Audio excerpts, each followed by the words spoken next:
but we always have things to chat about too. We So always do, don't we?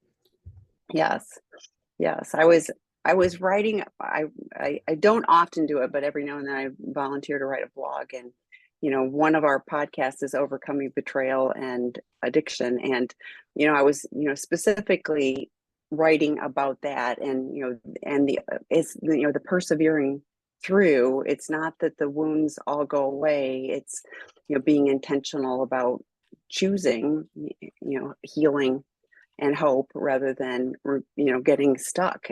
But I feel for people when they, I mean, I do see it where people get stuck. And and I think it's hard to be able to focus just a little bit out and grab a lifeline. So since we don't have questions yet, what are your thoughts on, like, if you're stuck, if in one of those one of those spaces where you're just feeling one of your really tough wounds, how can we start to, how can we see a light or move just a fraction of a step out? So one of the tools that I frequently teach people is Kristen Neff's self-compassion moment. And the three steps, it usually takes a minute or two. But the first step is recognizing the pain of something. And so when I tie that into the attachment wounds, recognizing that right now my betrayal wound is being hit, or my rejection wound is being hit, or whatever wound is being hit, and giving space to validate that it really does hurt, rather than trying to minimize it or say I shouldn't be feeling this way, or I'm overreacting, or however, but just to hold space and give yourself permission to feel it, and you validate it. You don't stay there very long, but you do spend about 30 seconds just kind of tuning into where do you feel that pain in your body, and breathing into that. And then you take a deep breath, and then you say, I'm not alone in my suffering. And you then think of other people who might also have that wound. So if you've been participating in any of the groups that we offer, you've probably met some people who have similar wounds, and so you can see their faces. You can see the faces of people that you love who've offered support for you and who've been there for you, and knowing that you're not alone in your suffering that way. But you spend about 30 seconds just kind of remembering that you're not alone in this journey, that other people can relate to you, other people love you, other people care about you. And then you take a deep breath, and then you find you do some act of compassion, whether it's putting your hand on your chest or your face or giving yourself a hug or something. But you do some physical act of compassion for yourself, and just mindfully tune into what that feels like. Like, I feel the heat on my hand, on my shoulder, or whatever. And I breathe into that. And then I say, may I be kind to myself. And then I say something kind that I wish that somebody would say to me when I'm feeling that wound. And then I say it to myself. And I love that tool. It can take a minute and a half at best. You can take it as long as you want, but what that does is it eases the pain just a little bit, and helps me connect with the self-compassion that sometimes I have a hard time connecting to when my pain feels so profound. Yeah, I really like that. And I really like that you're intentionally focusing on the body too. I think I know, I'll speak for myself. I know for sure that I can, if I'm paying attention to where I feel something in my body, if I have that awareness, it helps me ground. It gives me some clues as to what's really going on. Really easy for me to just, kind of, keep on bolting along, without paying attention. So the more, I think with recovery, on either side of the coin on this, the intentionality that you're talking about, like even intentionally being kind, which happens to be my word for the year, practicing kindness for others, and for myself as well, and I'm very aware of that word this year, and it keeps coming up in lots of different Mm, ways. So, mm, there's no accidents, right? So, right. but all of that intentionality, helps us be in our in our thinking part of our brain, not just the reactive part of our brain where we don't always choose the best and kindest thing for ourselves even. So okay, so Troy, we've got some questions. The first question is, they want to ask you, should you first read the workbook before you take the online class? Do you work in this program with the intense heavy felt sensations in the body? I read it's a trauma-based model. Can you explain, please, or in an upcoming online retreat? Yeah, so at Seeking Integrity, we have a attachment wounds class for men who are struggling with addiction, but also on Finding Peace Consulting, I have an online self-paced class that's there, and then obviously I have the workbook. It really doesn't matter which one you read first, because they all follow the same format. Some people like to read and do that. Some people would rather do it more live action, where we're doing it together, and some people would rather like listen or watch it on a video. So it made it available for, there's several ways to access the content. I don't know if one is better than the other. They're just different, and so you'll get a different experience based on that. When I'm working with a client in particular, or if I'm running a group like a therapy group, we absolutely deal with the heavy, intense felt sensations in the body. When I'm doing it like in the book, or whether I'm doing an online class, I try not to go as deep with that, because it's I don't, especially if it's online, I don't have the ability to like be there after the class is over. And so we often recommend that you have a therapist that you are working with, that you can take that with, so you have someone to support you through that. So it is important to address that. If you were seeing me in person, I would go there with you. Or if you have somebody who's been trained in doing that, they can go there with you. But we don't do a very deep dive in the online classes for that reason, because I don't want you to leave feeling all triggered and not contained. It is a trauma-based model. It's based on what I call attachment wounds, which you'll probably hear more about as we go on today. As humans, we're wired for connection, and if something happens that damages the connections we have with people, that can cause wounds that can last a lifetime. And part of the process is learning how to tend to those and heal those. I have waiting lists for so we do have some in-person retreats and online weekend workshops. None are scheduled right now, so if you're wanting to attend that, you can go to Finding Peace Consulting and click on the link to go to the one that you want and put your name on a waiting list. The one that we do for Seeking Integrity, we do that 4 times a year. The next one I think is coming up in April. I put it in the chat. So and again, that's for men who are struggling with that. So there's a lot of different ways that you can access that. I'm pulling the link for Finding Peace Consulting. One thing I find, first of all, we know for sure that people heal in groups. Like we need those, just like you're talking about, those attachment wounds. And so I think one of the things that is so important for the difference between just watching a video, I'm glad you're here, I'm glad you're participating, watching this afterwards, you can gain some information. The thing is that I consistently find, and we hear this across the board for all of our work groups, is somebody will say something and another person won't have thought of that and go, oh yeah, me too, or the shame reduction, but also broader scope on things. So I think that there's a really great opportunity to participate, and have peer support, as you're doing these things as well. So okay, next question. How do I figure out what attachment wounds I might have? That's a really great question. And what would be the first step in finding the wounds? Another great question. Yeah. So if you buy the Finding Peace workbook, available on Amazon, Barnes and Noble, wherever, you can do that. It's in chapter 1. of the book. If you do the online Finding Peace masterclass at Finding Peace Consulting, it's also in there. If you take the Finding Peace in Relationships class, which is going to be renamed soon, but it's also there. There's several ways that you could go.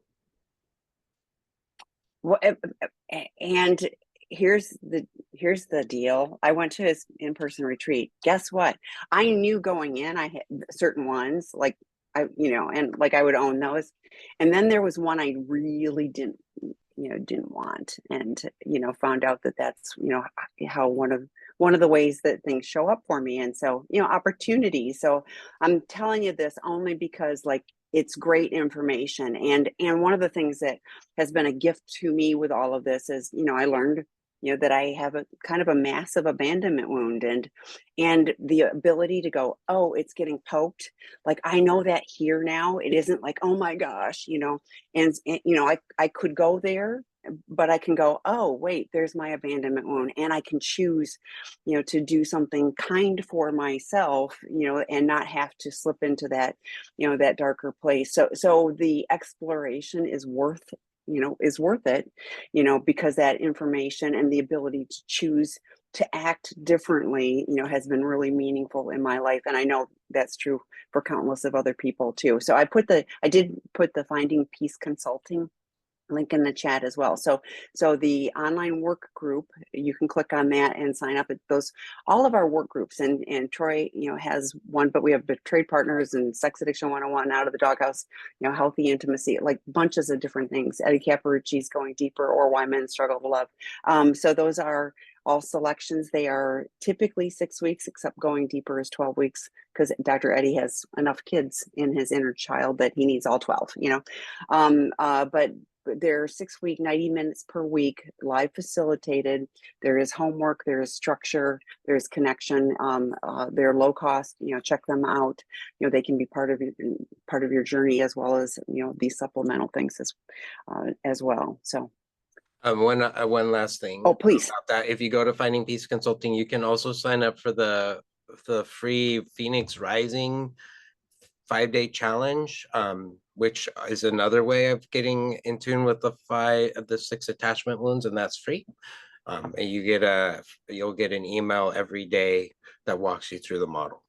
So cool. And I like the logo on that too. I happen to have a screen above that I get to look at. So okay. The next question, Troy. Betrayed partner, my porn addicted husband, has asked me to give him suggestions for how he is to meet his sexual needs, since we are not doing intimate things right now because I don't feel safe. I empathize with his frustration, but don't know what to tell him except validate his feelings, which he says is not enough. He needs me to tell him how he is to meet his needs. If this is not the right place for this question, this is the right place for that question. So I'm not even going to finish reading. This is what we talk about. So it's not your job to tell your husband how to meet his needs. And that's part of the challenge when we're working with men who've struggled. And a lot of times men have not known how to first identify what their needs are, and second, ask for them in a really clear way. And so that's why they end up acting out. They turn to porn as a way of trying to get their needs met, even though they don't fully know what their needs are, and they do it in a secretive way. And it's, you've been there. So the challenge is he needs to figure that out. So whether he goes to a men's group and asks some other guys and have them help him out, or he goes to a therapist, or he reads some books or something, but he needs to figure out what he needs, and then he can ask you or tell you, hey, this is what I would like to do. Would you be cool with that? Does that violate your boundaries? But this is what I want to do. And then you have the ability to say, well, you get to do whatever you want, but this is how I feel about it. These are my boundaries around that, and this is where I feel comfortable or don't feel comfortable with that. So that it's not your responsibility to figure out what his needs are, and you're going to be frustrated as long as you try. Well, and like to meet his sexual needs, like there's his needs are probably really more about connection and really has nothing to do, pardon my, with his penis, like that's, at the end of the day, it's, like it won't fall off, they're, some of the this is one of those, I hope my grandchildren aren't watching, this, but yeah, but anyway, they aren't, but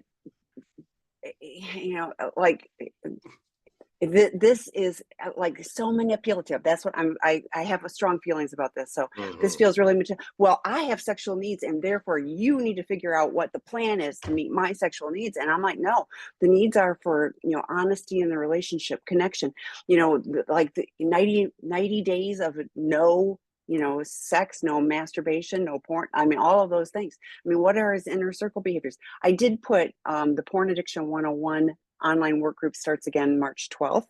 That would be a really good place for him to start because it doesn't feel like he has a plan or has any real insights. He may have stopped looking at porn, but that is the very top layer of all of this work. It's not, it's like the goal is to stop the problematic behavior and then address the underlying issues. And I don't feel like he's doing the work.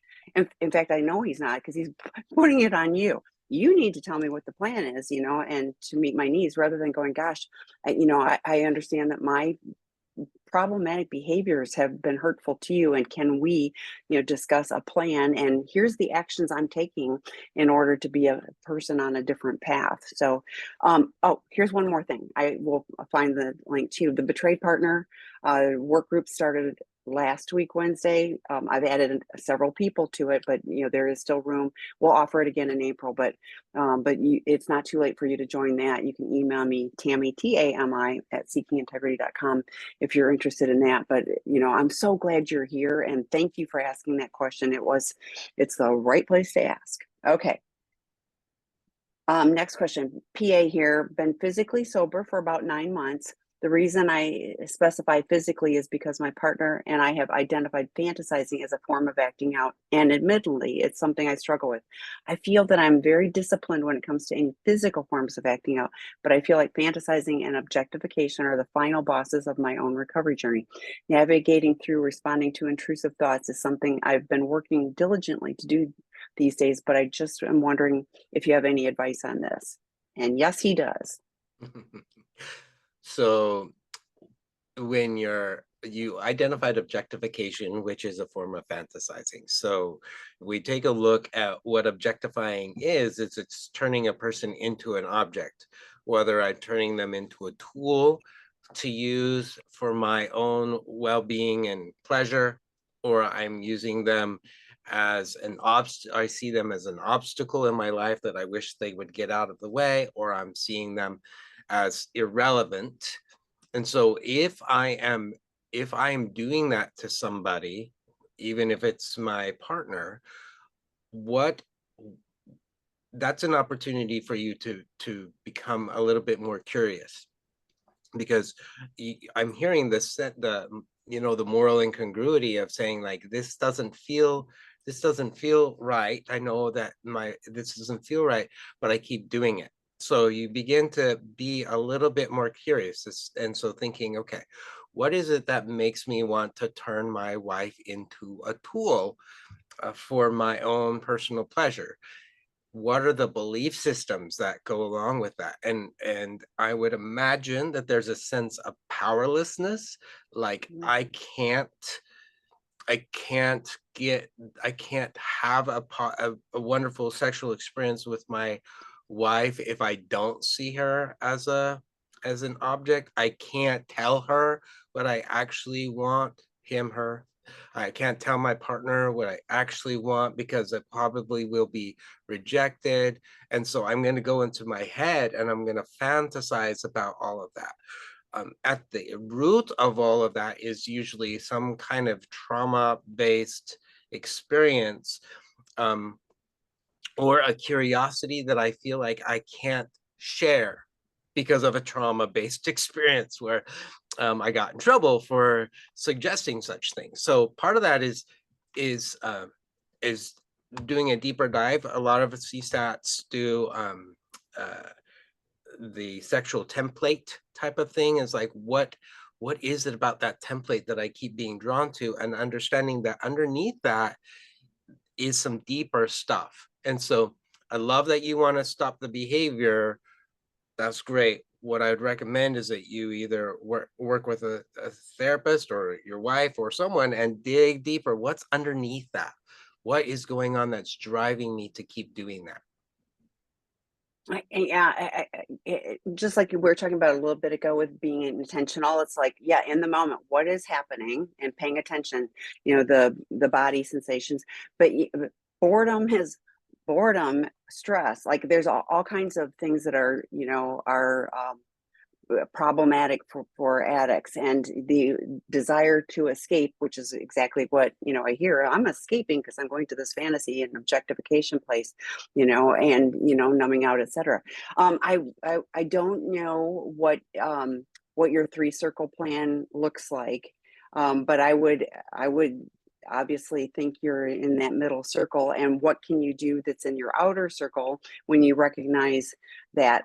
If you haven't taken the Porn Addiction 101 online work group, I put the link in the chat, that you will get a number of useful, helpful tools and suggestions that can help you, make some traction on that. But yeah, at the end of the day, whatever form of acting out we're using, we're doing it to escape, numb out, we, it's helping us, maladaptive coping mechanism in the moment, but hurtful in the long run. So learning to stop the problematic behaviors and tend to those wounds, which is what Tori is talking about, all those attachment wounds.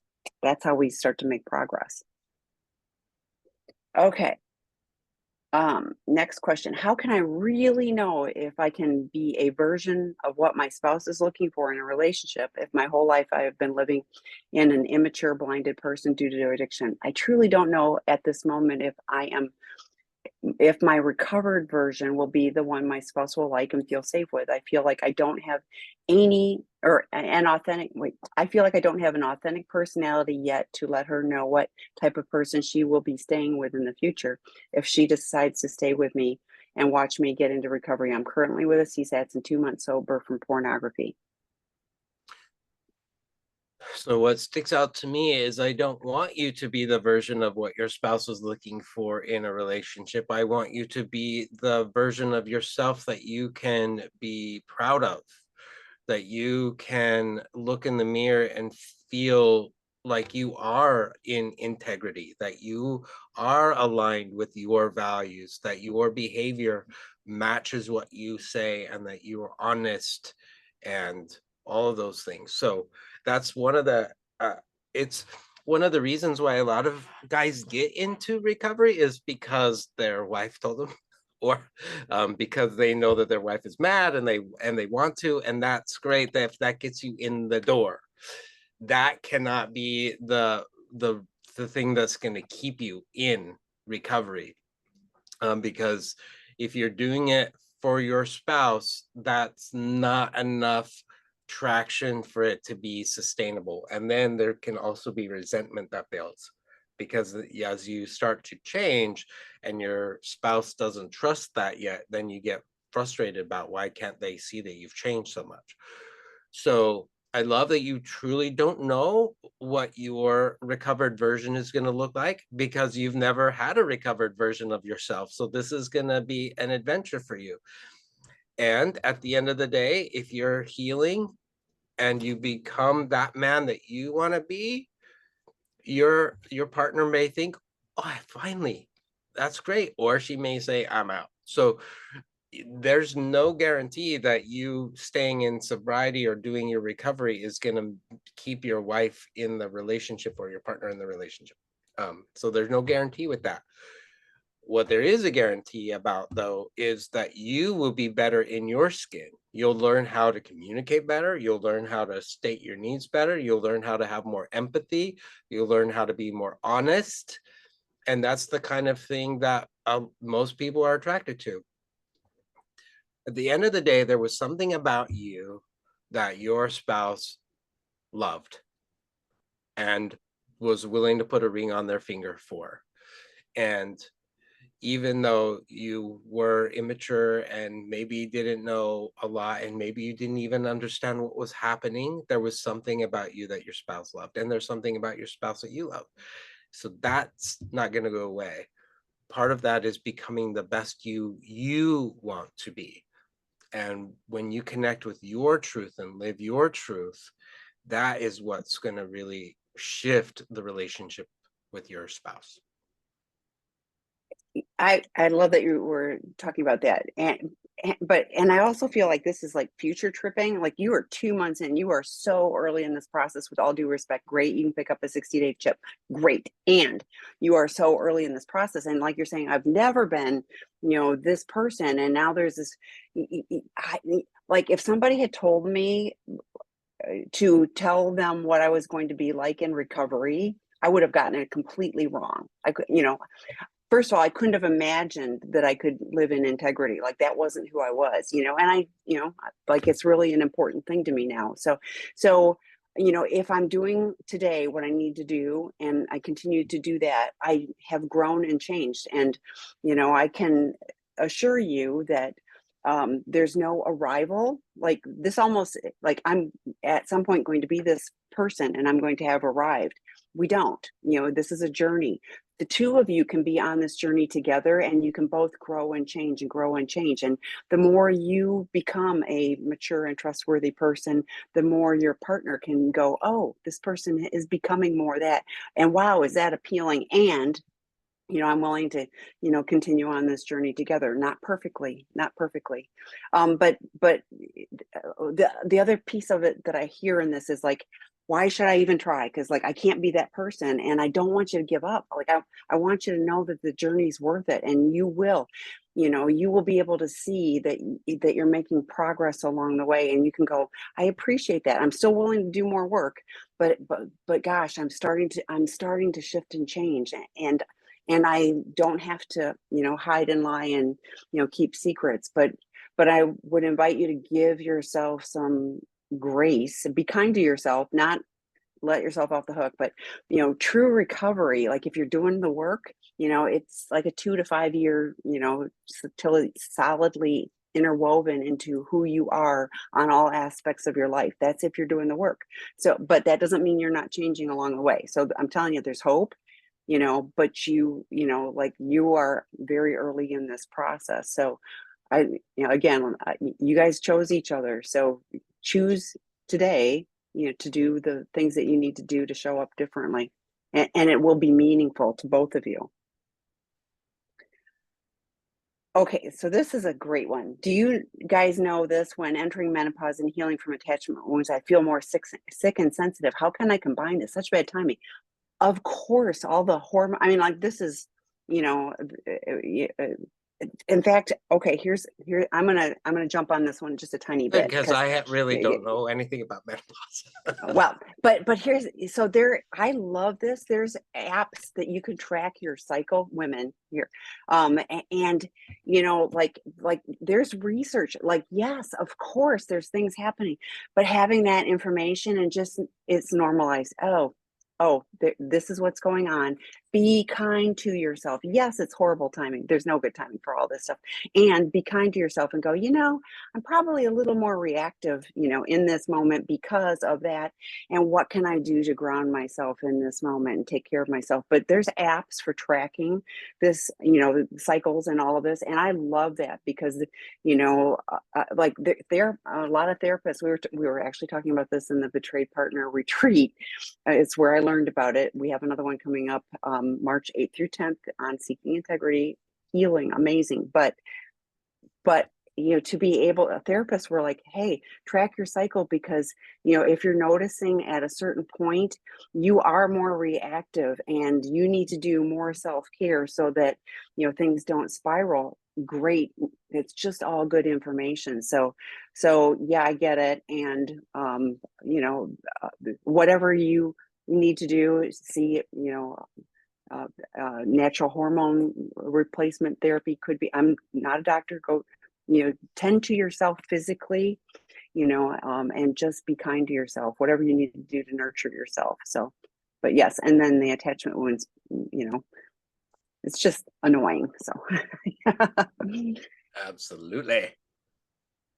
okay. Next question. Under what attachment would come unsafety? I was abused child and feel unsafe most of my life. So these are the 6 attachment wounds: loss, neglect, rejection, abandonment, betrayal, and abuse. So the attachment wound that you're talking about is abuse, right? And then what happens is that when that wound gets hit, we've developed some core beliefs about our world and ourself as a way of trying to explain why those bad things happen to us. And so you've identified that the core belief that you've developed is in the trust or safety genre, which is, I can't trust anybody, my world is not safe. So how this works is then when you have a memory of the abuse or something bumps up against that abuse wound, it hits that wound immediately, that reactivates your hippocampus, reactivates that the paradigm of like, oh my gosh, I'm not safe, I'm not safe. Your amygdala hits the panic button and you go into the fight or flight response. And so that's how that works. And so that's the answer, is it is your abuse wound, and there are beautiful ways of being able to heal that. So that's not what your body does when your wound gets hit. Yeah, and Dr. Eddie Caparucci last September shared a quote, and I've requoted it from Gabor Mate, that you can't make what happened to you unhappen. And I was like, that is so profound. We can't undo that. We can't magic, eraser that, but what we choose to do is how we can move forward. And so going, yeah, massive abuse wound, and how can I tend to this, and Troy offers lots of resources to help, and lots of, there are other therapists as well, but there are ways to not get stuck in this happened to me and now I can't have joy or love or peace. You can. It's choosing to go, I'm going to take this brave baby step, and trust just one little tiny piece, not everything, but just trust one little tiny piece that I can move forward in a different way. Speaking of attachment wounds, so the next question, Troy, my SAPA husband is showing up with a CSAT, online courses through Seeking Integrity and 12-step and men's group, etc. I believe he's truly trying. Could his attachment wounds be holding him back? I see him trying, but unable to stay on the pain field with me. So Dr. Eddie did the pain field webinar. That's what is a specific comment. So just for clarification of like, what is the pain field? No, it is not his wounds that are holding him back. It's shame that's holding him back. So we all have wounds, but part of the challenge is what we've come to believe about ourselves because of the wounds. And then shame is a really massive part of, whether it's addiction or not, is a really massive part of most of our lives. And so if you put shame on the spectrum, shame is on one side and empathy is on the other. So if he's having a hard time being empathic and holding space, what's happening is that he's going into shame. And so shame is telling him he's failed, he's screwed up, he's been a disappointment. His impotent one tells him he's not gonna be enough, he's never gonna get any better. His politician says, don't tell your spouse about anything because it's going to be bad. And so shame is doing all of that while he's trying to have a conversation with you. And so I often use the analogy like they're running interference. They're just blocking the capacity for him to actually hold space while you're on the pain field. So once he starts to work through his shame and becomes shame resilient, he can understand that the pain that you're feeling in the pain field isn't about him. Yes, he may have done some of the things that have led you to experience pain, but it's actually about your pain, your wounds.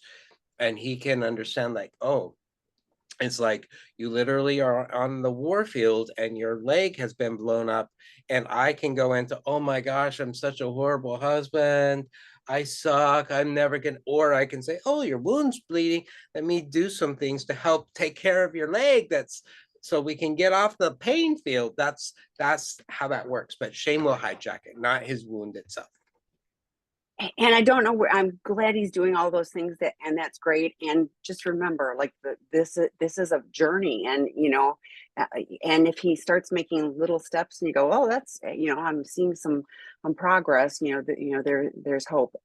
Unfortunately, I do see people, and this is throughout my recovery journey too, where people show up and do these things and check off the boxes, but aren't really integrating them into their life, and then it makes it harder to show up with empathy, because you still can put on a different facade. So okay, Troy, I'm a betrayed wife of a PA. Discovery was 6 months ago, and I'm having trouble accepting my aging body and plus size appearance. My husband specifically sought out thin, young adult women to look at online. When I evaluate my thoughts on it, it feels superficial yet valid to me, but I continue to have intrusive thoughts about this. It feels like this may be from an attachment wound, but also the value of my husband putting on thinner and younger women more than on me for so long. So my heart hurts with you. Um, and I'm sad around that. So there are there's some minefields with this one that I'll try not to step into. So number one of the mistakes that a lot of the betrayed partners make is, well, it's because of me. If I were thinner, more sexually flexible, you can define that however you want. Uh, then my husband or my partner would not have done those things. So that's a trap that understandably, a lot of betrayed partners fall into, and it's not about that. So it isn't about that. There's work to be done around that so that you cannot own that because oftentimes what he's looking at has to do with his own trauma. And we talked about the sexual template, and I see that that's a question that comes up again in a few minutes. And the sexual, so I'll just answer it right now while I'm answering that one. The sexual template is what I'm attracted to. Is there a certain type of body? Is there a certain type of age? Is there a certain type of situation that I'm sexually attracted to? And what is that? And how do we understand what's underneath that? So it's a way of exploring, a lot of times it's a way of exploring probably early sexualized experiences or early trauma around sex that your brain has then sexualized as a way of dealing with that. So a therapist who's understanding that can walk a person through that. So your husband has a sexual template of thinner, younger women, which is a sexual template. It does not mean that he does not find you attractive. It does not mean that he doesn't love you, but there's something about that genre of young women that is he hasn't come to peace with, and so he keeps turning to that. So that's the challenge. I do believe that as all of us, we need to try and be healthy physically, emotionally, sexually, spiritually. We all have things that we need to do to work on being healthy. And when a partner is unhealthy in whatever way, that can create some tension in a relationship. But that's not to own or go into a shame place of saying I'm horrible and that's why my husband doesn't like me.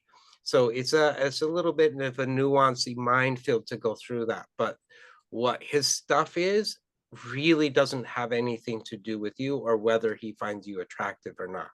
That's some of his trauma-based work. And here's another minefield. I'll be careful too. So one of the challenges, like when people say my husband is a porn addict, you're like, it's important for the therapist to know what kind of porn, and there's porn for everything, you know, whatever shape and size.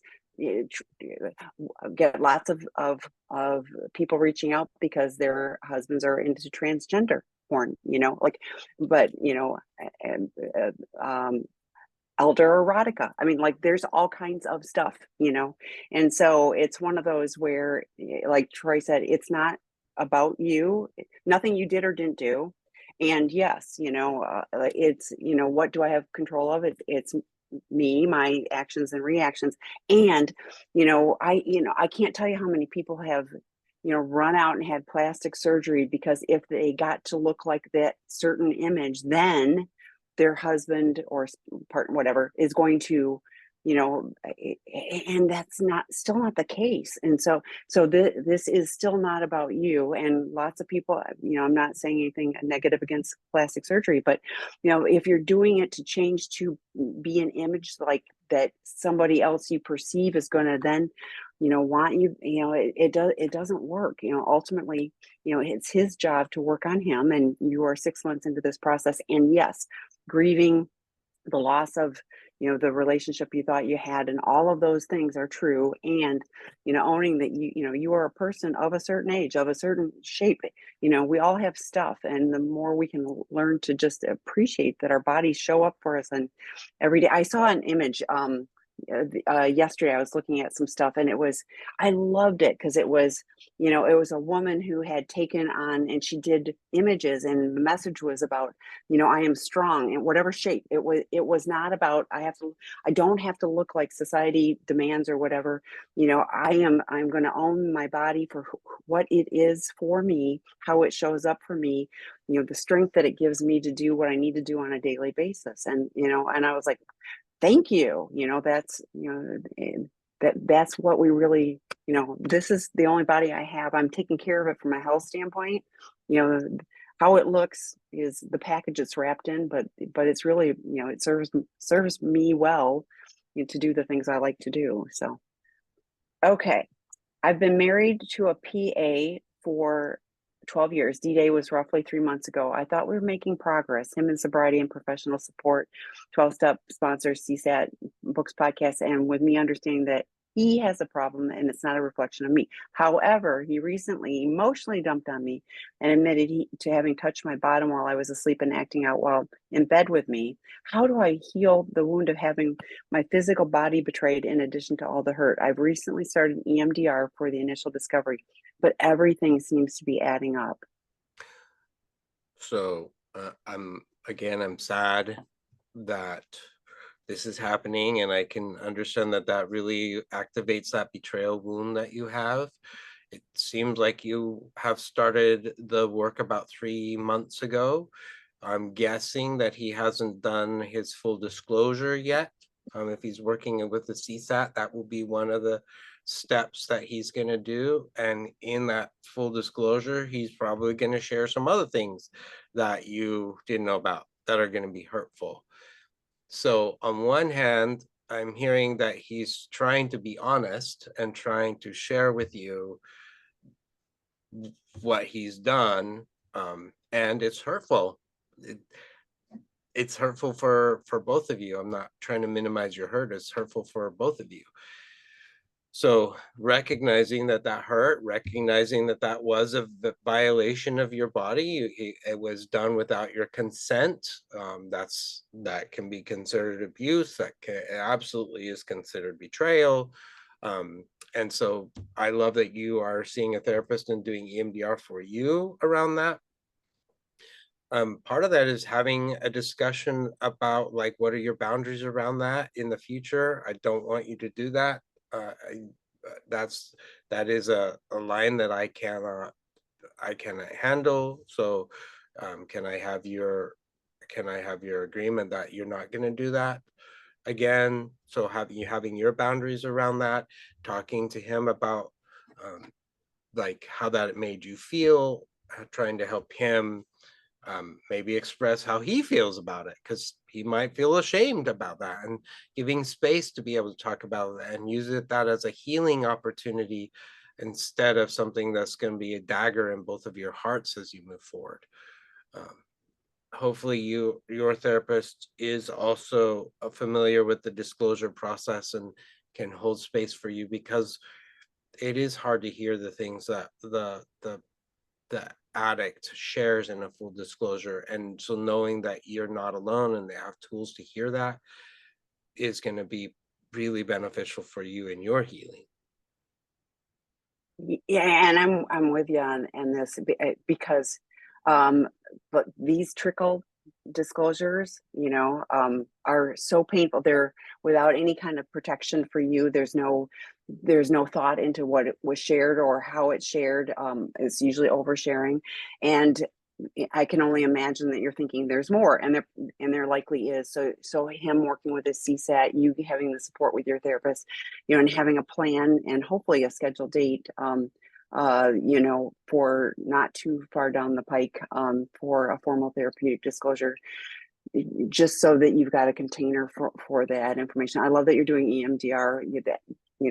I'm glad you're taking care of you, and this is just painful stuff for you, and it keeps, he's known, and then you're getting this information, like dump trucked on you. So you taking care of you, being kind to you during this process, and healthy boundaries. Like, if it's like, I need you not to talk to me about this stuff, when we don't have a formal therapeutic disclosure, like this would be in, I need you to process with your therapist. I need to have support, whatever it is. But physical but emotional boundaries, like this one feels like the physical boundary clearly was violated, but in the past, I don't know when, but it's also the emotional boundary of he's just dumping this stuff on you. He emotionally dumped on you. So an alumni of Seeking Integrity, and always appreciated your work, Troy. I have a core wound of not being good enough. When my wife brings up the past and things I have done wrong as an addict, I become shameful and guilty of what I've done. The last thing I want to do is to think about the hurt I've caused to someone I love. Any advice on how to stay out of the guilt and shame and the feelings of not being good enough? I'm sober and have a CSAT and doing my aftercare. Good. So you want to do a role play with me? Sure. This is impromptu and I don't know where it's going. So, okay. Okay. So you're going to be the wife. Uh-huh. And you're going to point out something, you can pick whatever, something that I did a long time ago, and you were triggered about it recently. Okay. When we were at that family wedding, and you were all over, the other, I could just tell that you were all over, and this is with my family and friends. It was so, it was so inappropriate, and it was so embarrassing, and it feels like when we were at the grocery store the other day, you were looking at people the same way. Okay, good. So now pause. I'm gonna do door number 1 and then door number 2. Okay. Okay. So door number 1 is not a good idea, by the way. That wedding was like 7 years ago. Why do you keep bringing that up? Because you act like it the same way in the grocery store. I saw you looking. I wasn't looking. You don't understand any of how painful this is for me. I don't know why you won't get it. What is wrong that you cannot understand how painful this is, and that your behaviors, your addiction, your so-called addiction, have caused all of this? You just want me to be perfect. Like, you just want me to look on the ground and never look up and never see anybody, just like be depressed all the time. That's what you want. Is that what you want in a husband? That is not what I want, but it'd be an improvement over what I've got. Okay, so sorry. No, I love that. Okay, so now let me kind of walk through what was going on. So she's bringing up this stuff, and immediately my judge shows up and says, oh my gosh, you screwed this up. You have failed again. What's freaking wrong with you? And then my impotent one shows up and says, oh my gosh, all she wants is you to be perfect, and you're never going to be perfect. This is just not going to work. This marriage isn't going to be all right. And she's never going to be happy with you. And then my royal and my and my rebel will show up, and my royal is like, how dare she do that? That was like 7 years ago. How dare she bring that up? And then my rebel's like, you don't have to take this shit. You can do whatever, like you. So that's all happening right in front of my face. Okay. And so now I'm not going to handle that very well. I'm going to go right into blame. I'm going to not take responsibility. I'm not going to see your pain. Okay. So if we rewind, and she says,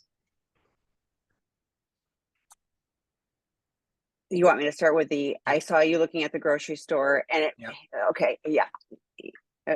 When we were at the grocery store today, it feels just like it did when you were at the wedding and you were all over people and you were being inappropriate and it was so embarrassing, in front of my family and friends. it was so embarrassing. It was embarrassing. Like those are people I care about, and you were acting like I wasn't even there, like I didn't matter, and you were just eyes and hands all over everyone. You felt invisible.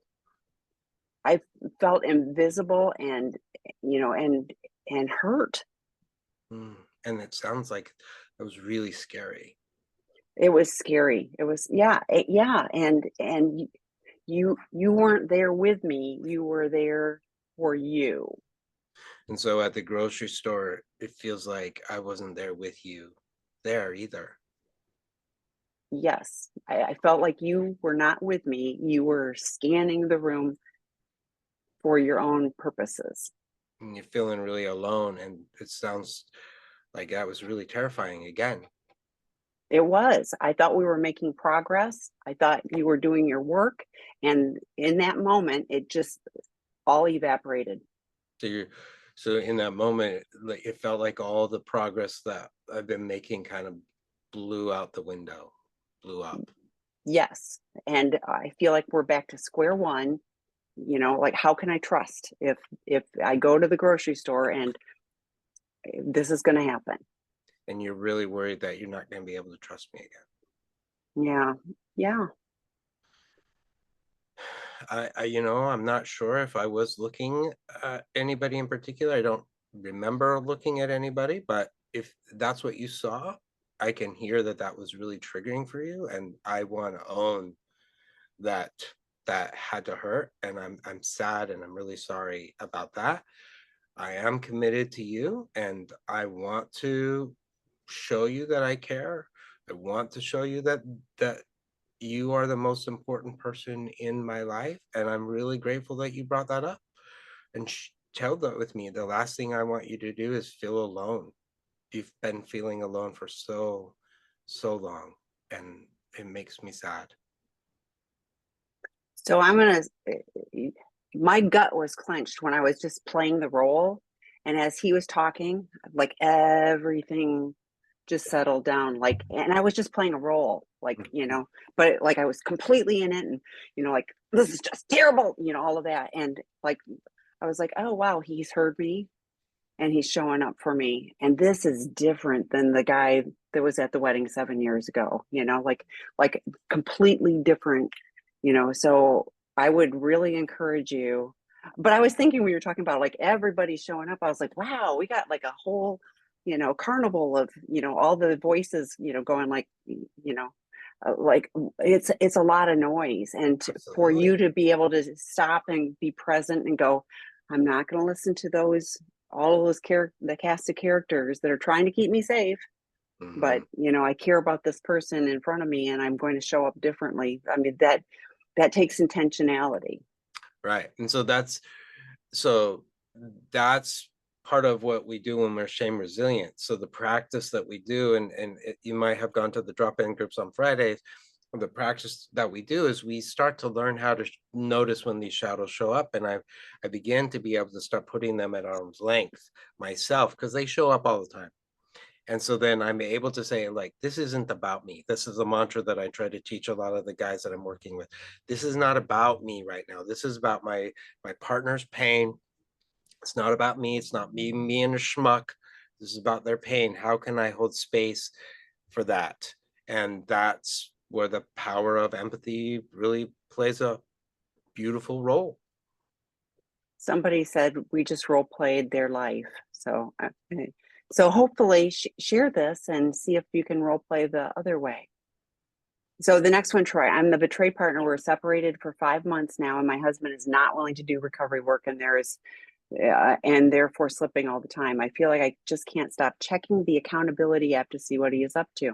I really want to stop because I know it's not good for me, but I feel like it's an addiction. I still love him and worry about him, but at the same time, I don't want him back as an active addict. How do I let go and move on? So we do have, I think Tammy did post in the chat, so I don't know if you were here when she did, but she can post it again. We do have a Betrayed Partners group that is available.